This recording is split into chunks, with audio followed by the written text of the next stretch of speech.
Right now, winter is a jacket. For your ancestors, it was the most patient killer in human history. And here is the twist. It did not attack them one way. It attacked them 4 ways at once. The cold, the hunger, the animals, and the darkness itself, which could break a mind long before the body gave up. Somehow, people with no heating, no walls, and no supermarkets beat all 4. Every single year. And the strangest weapon they used was not fire. It was a needle. Let's start with what you are actually made of, because most people never think about this. A human being is a tropical animal. Our bodies were built in the warm parts of Africa. No fur, no blubber, no natural insulation worth mentioning. Take a naked human, place him in freezing air, and he begins to die in hours. First the fingers stop obeying. Then the thinking gets slow and stupid. Then the shivering stops, and that silence is the body giving up. On paper, we are one of the worst equipped large animals on Earth for winter. And yet humans did not just survive the cold. They walked into it on purpose. Into Ice Age Europe. Into Siberia. Into places where the air itself could kill an unprotected human in a single night. So how? Threat number 1. The cold. Your first thought is fire. And yes, fire mattered so much that groups treated it like a living thing. Starting a fire from nothing in wet, freezing wind is nearly impossible. So they did not start fires. They kept them. A single flame guarded for weeks, sometimes months. When the group moved, someone carried glowing embers packed in dry moss and bark, like a beating heart in a box. Losing the fire was not an accident. It was an emergency. But fire has a fatal flaw. It only warms the side of you that faces it. Step away to hunt, to gather wood, to do anything, and the cold takes you back in seconds. Fire cannot travel on your body. So the real breakthrough was learning to wrap warmth around yourself and carry it everywhere. Clothing. Not the clothing you are picturing. A hide thrown over your shoulders is a blanket, and a blanket in a real winter still gets you killed. Wind slides in at every gap. The breakthrough was cutting hides into pieces and sewing them back together to fit the human body. Closed sides. Fitted sleeves. Fur turned inward, trapping a thin layer of warm air against the skin. That layer of air is the whole secret. A sewn garment is not fabric keeping you warm. It is your own heat, finally forbidden to leave. And sewing needs a tool that is genuinely hard to make. A needle with an eye. A sliver of bone, ground down thin, with a hole drilled through it small enough to be delicate and strong enough not to snap. Archaeologists have found bone needles more than 40,000 years old. Thread came from the animals too. Sinew, the tough fiber connecting muscle to bone, stripped and dried and pulled through hide. Without that tiny needle, there is no human being in Ice Age Siberia. A 5-centimeter piece of bone let our species colonize half a planet. And they understood cold at a level that should embarrass us. The famous iceman found frozen in the Alps wore shoes stuffed with dry grass. A built-in sock. Insulation science, 5,000 years before anyone wrote the word insulation. And here is the haunting part. He had all of that knowledge and the cold still killed him. That is the enemy we are talking about. Even the experts died. Threat number 2 arrives at sunset. The night cold. Clothing keeps a moving body alive. But a sleeping body barely makes heat at all. You need shelter, and you need it every single night. The obvious answer is a cave. Deep inside a cave, the air holds steady, the wind cannot reach, and the snow stays outside. Perfect. Except for 2 problems. Good caves are rare, and good caves were already taken. The same warm, dry caves that humans wanted were wanted by cave bears, animals that could stand 3 meters tall. Some of the best real estate of the Ice Age had a landlord with claws. People fought for caves, or they walked away from them. And most of the time, there simply was no cave. So humans did something that still stuns archaeologists. They invented architecture. At Mezhyrich, in what is now Ukraine, people around 15,000 years ago faced a treeless, stoneless plain. The only building material available in quantity was the dead. Mammoth bones. They stacked and interlocked the bones of dozens of mammoths into round domed huts. Jawbones layered like roof tiles. Tusks arched over the doorway. Hundreds of bones in a single home. These were not huts thrown together in an afternoon. They were engineered structures, built to outlast a killing season. Then they sealed them, hides stretched across the inside walls, blocks of cut sod stacked outside. And some groups packed snow against their own shelter on purpose, because a thick layer of snow traps air, and trapped air holds heat. The thing falling from the sky to bury you became your outer wall. Inside, the floor was lined too. In a cave in South Africa, archaeologists found bedding of layered grasses and leaves 77,000 years old. Comfort is not a modern invention. It is older than our exit from Africa.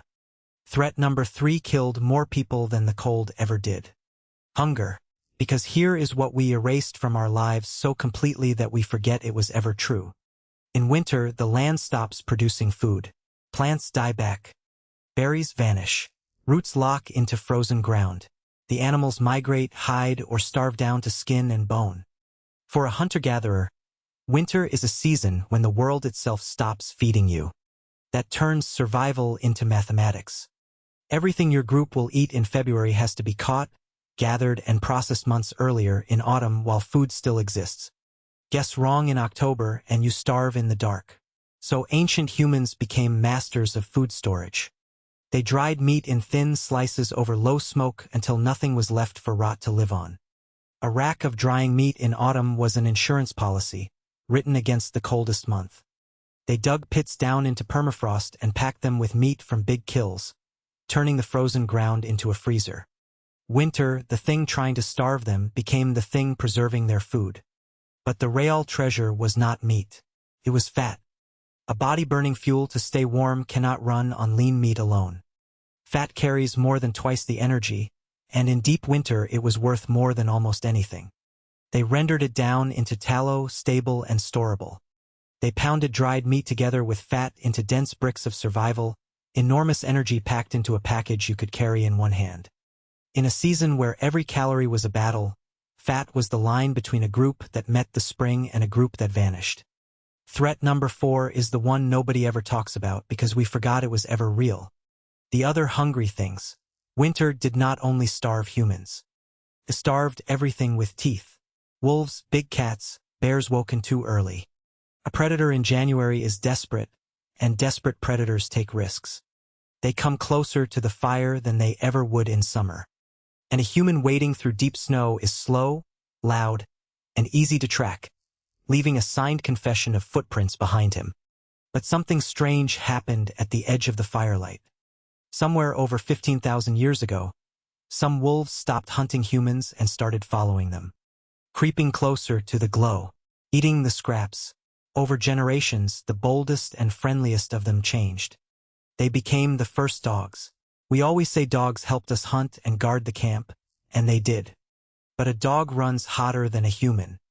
On the worst nights, people slept pressed against their dogs, living furnaces with a heartbeat. And a dog's ears work in the dark. While your ancestors slept, something at the fire was listening for footsteps in the snow. The night watch had 4 legs. One of winter's monsters had switched sides. And then there is the last threat. The one that attacks no muscle and no bone. The darkness. Go far enough north and a winter day shrinks to a few pale hours. Then 16 hours of night. In a shelter you cannot leave. With the same few faces. Night after night after night, for months. That kind of confinement can grind a mind down in a way cold and hunger never could. Even the sleeping itself had a cruel geometry. Bodies packed together in a huddle share heat, but the middle of the huddle is warm and the edge is not. Someone always slept on the edge, taking the cold for everyone behind them. Every night, the group silently answered a brutal question. Who do we protect most? So what did they do with those endless black hours? They did not just endure them, they filled them. The long night became the workshop. Tools repaired by firelight, spear points shaped, clothing sewn and mended for the months ahead. Cord twisted from plant fiber. And the night became the classroom. The old passed everything they knew to the young. The same stories, told again and again, carrying a group's entire memory across generations that could not write anything down. Songs, myths, shared knowledge, the things we call culture. An enormous part of being human was forged by people pressed together against the dark, keeping each other warm and sane and human until the light came back. Now, some scientists suspect something even stranger. In a Spanish cave called Cima de los Huesos, bones over 400,000 years old show damage that looks, to some researchers, like the bone disease of hibernating animals. The wild idea that some early humans slowed their bodies down and slept through the worst of winter, the way a bear does. To be fair, most scientists are not convinced. The same damage could come from slow starvation, and the debate is far from settled. But the fact that serious researchers can even ask whether humans once tried to hide, and when you step back, the picture flips. Winter was not just a season humans survived. Winter is a season that built us. The cold forced the needle and fitted clothing. The missing caves forced architecture. The vanished food forced storage, preservation, planning months into the future. The desperate wolves became our dogs. And the endless nights became the birthplace of culture itself. Nearly every technology that let our species cover this entire planet was forged trying to beat the coldest months. The season that killed us made us unstoppable. But do not romanticize it. Every winter was an exam, and every year some groups failed it. A miscounted food store. A fire that went out in a storm. A shelter built 1 week too late. The people alive today are not descended from everyone. We are descended from the ones who counted right, sewed tight, and kept the flame alive. That is the filter you passed through before you were ever born. And now look at you. You turn a dial and the room obeys. You open a door in the middle of December and there is fruit grown on the other side of the planet. You have never once watched the first snowfall and quietly wondered whether your family stored enough to see the spring. You do not survive winter anymore. You barely notice it. Not because winter got weaker.